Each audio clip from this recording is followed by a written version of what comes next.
Hey everyone, welcome to the Wargaming Parrot. I am David and today we're going to be talking about cockatiel genders. So I thought I'd be joined by our two male cockatiels, Chip and Fish, who are going to hopefully stay with me for most of this video, but probably fly away. But we're going to talk about how you can identify if your cockatiel is a boy or a girl. So we're going to talk about some confirmed methods, some reliable methods, and then some not very reliable methods that people sometimes suggest. Because there's a variety of ways you can tell if your cockatiel is a boy or a girl, but some of them work better than others.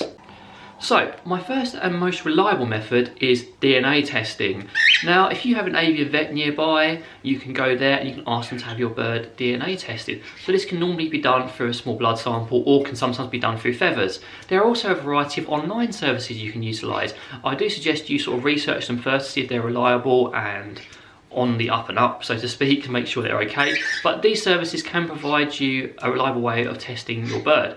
Now, normally they ask that you pluck a feather from your bird, so if you're uncomfortable doing so, I would probably recommend going to a vet or using one of the other methods I'm going to discuss in this video, because plucking a feather from your bird can be a little bit unpleasant for you and them, and they don't normally ask for feathers that have fallen out through molting because they're not very reliable.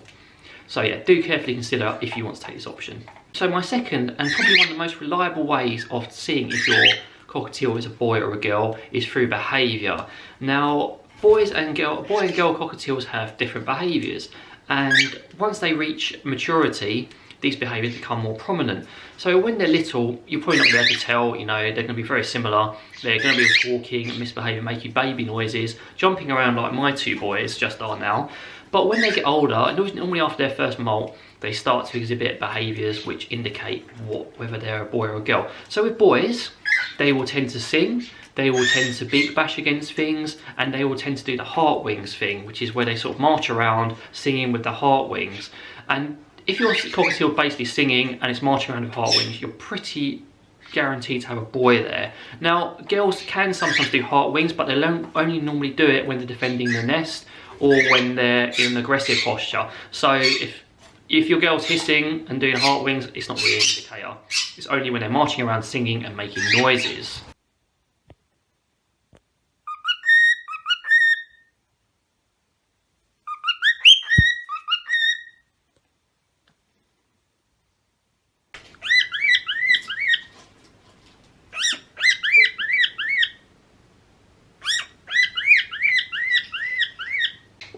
Boys also tend to do a lot of beak bashing. They tend to do territorial beak bashing against things. They'll also sort of flip their heads. This isn't something that female cockatiels tend to do. So if your cockatiel's marching around, frapping against things, bashing against things like you've seen in the videos, that's another telltale sign that your cockatiel is a boy.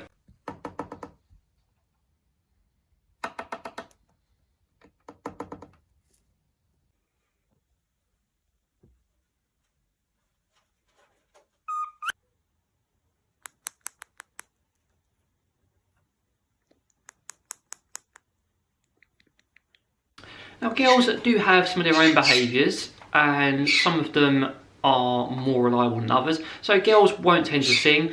They can sometimes talk, so that isn't a reliable sign. If your boy is talking or your girl's talking, there is still a chance that it's a boy or a girl, even if they're talking and chatting, because it's something they can do.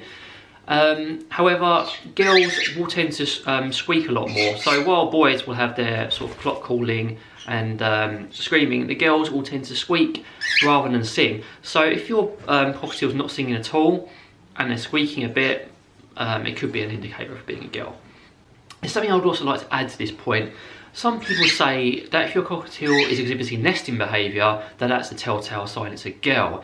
This isn't necessarily true, because hormonal males also exhibit nesting behaviours. For example, if Chip's feeling a bit hormonal, he'll go into a corner of his cage and he will start sort of like flinging up the bedding and making a little nest. So just because a cockatiel is exhibiting nesting behaviour does not mean that it's a male or a female. And this is something a lot of people seem to get mixed up on when they're trying to identify the gender of their cockatiel. Do not use nesting behaviour as a telltale, because it's not very reliable.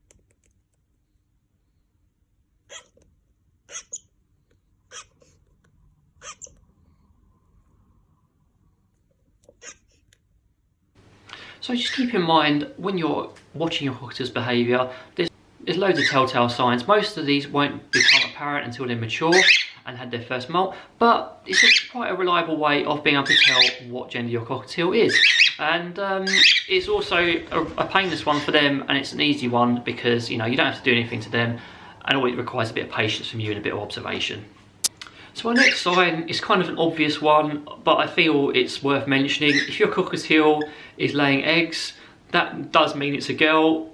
I know it's not, it sounds really obvious, but I have had people say something like, oh, but is it maybe? No, it's a girl.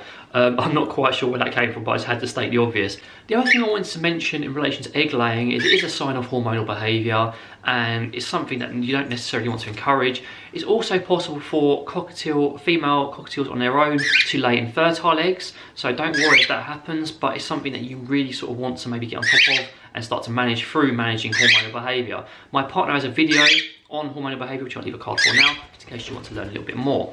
So the next one I wanted to talk about is patterning, and this is something that people talk an awful lot about when they're trying to identify a gender of a cockatiel. And sadly, due to the amount of mutations there are of cockatiels and different colour variations, these techniques aren't very reliable, and it's not something I really recommend.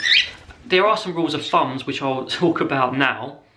So both our cockatiels are males, and we know that through their behaviour and through the singing and all that sort of thing. But also there's other ways you can tell. Some male cockatiels do have slightly more orange cheek patches. Also, when they're hormonal, these cheek patches will expand a little bit because parrots see infrared and they see a lot more than we do with our eyes. So when those cheek patches expand and they go ultra red, they're very vibrant, they're very displayed to the females.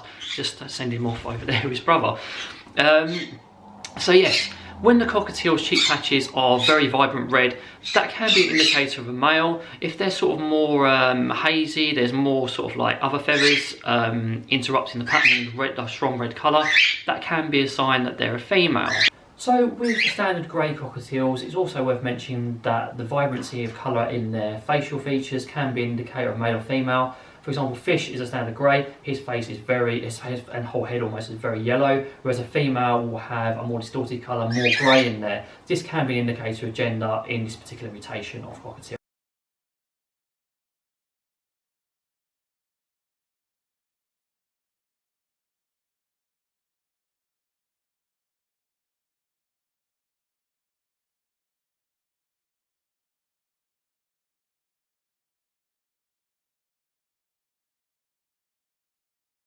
Now, the other thing that people talk about an awful lot is barring on tail feathers and variations in tail feather colouring. This isn't a very good indicator, especially when a cockatiel is little, before their first molt. Almost all cockatiels will tend to have this, depending again on the mutation. So when you're trying to identify cockatiel gender, feather colouring isn't really a good indicator. And I'd say, apart from the cheek patches, which can be reliable in some mutations, feather barring, it doesn't really work because I've seen males with female feather barring and vice versa. So I wouldn't recommend using this method. I know a lot of people talk about it online, but it's just not reliable. Sorry guys. So that brings me to the end of the video. I hope you found it useful. As I said, there's only really one surefire way of identifying a cockatiel's gender, and that is through DNA testing. The next most reliable is behaviour, and then you have the less reliable ways of telling that sometimes work, sometimes don't. So if you have any comments or suggestions or things you'd like to talk about, or other tips maybe about identifying cockatiel's genders, please feel free to leave it in the comments. I'd love to hear from you. In the meantime, thanks very much for watching, take care and have a great day.